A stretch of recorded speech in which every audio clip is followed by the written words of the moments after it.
2024 അവസാനിക്കാൻ ഇനി കുറച്ച് നാൾ കൂടി ബാക്കിയുള്ളപ്പോൾ ചർച്ചയായി സൂപ്പർ മൂൺ പ്രതിഭാസം.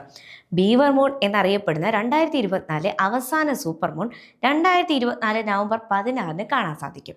ബീവർ മൂൺ നവംബർ 15 വെള്ളിയാഴ്ച വൈകുന്നേരം 4:29 മുതൽ കാണുമെന്ന് national aeronautics and space administration അതായത് നാസ അറിയിച്ചു. ഇന്ത്യയിൽ ശനിയാഴ്ച പുലർച്ചെ 2:59 സൂപ്പർ മൂൺ കാണാൻ സാധിക്കും. നവംബറിൽ വരുന്ന പൂർണ്ണചന്ദ്രന്റെ വിളിപ്പേരുകളിൽ ഒന്നാണ് ബീവർ മൂൺ. തദ്ദേശീയ അമേരിക്കൻ യൂറോപ്യൻ സംസ്കാരത്തിലെ വൈവിധ്യമാർന്ന പാരമ്പര്യങ്ങളിൽ നിന്നും നാടോടി കഥകളിൽ നിന്നുമാണ് ഈ പദത്തിന്റെ ഉത്ഭവം. ബീവർ എന്നറിയപ്പെടുന്ന ജീവി നവംബറിൽ ശൈത്യകാലത്തേക്ക് വേണ്ടി ഭക്ഷണങ്ങൾ സ്വരൂപിച്ചും മറ്റും തയ്യാറെടുക്കാറുണ്ട്.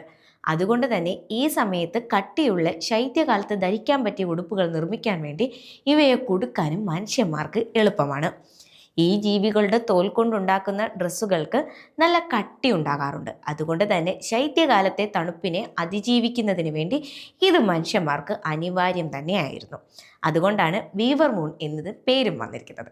അതുപോലെ 1979 സൂപ്പർ മൂൺ എന്ന പദം ആദ്യം ഉപയോഗിച്ചത്. പൂർണ്ണചന്ദ്രൻ ഭൂമിയോട് ഏറ്റവും അടുത്തെത്തുമ്പോഴാണ് ഇത് സംഭവിക്കുന്നത്. ഭൂമിയിൽ നിന്ന് ശരാശരി 2,26,000 മൈൽ അകലെയുള്ള സ്ഥലത്താണ് ചന്ദ്രൻ ഭൂമിയോട് ഏറ്റവും അടുക്കുന്നത്. പെരിജിയ എന്നാണ് ആ ഭാഗത്തിന്റെ പേര്. ചന്ദ്രൻ ഭൂമിയെ ചുറ്റുന്ന പാതയിൽ എവിടെ വെച്ചായാലും പൂർണ്ണചന്ദ്രനെ കാണാൻ നമുക്ക് സാധിക്കും.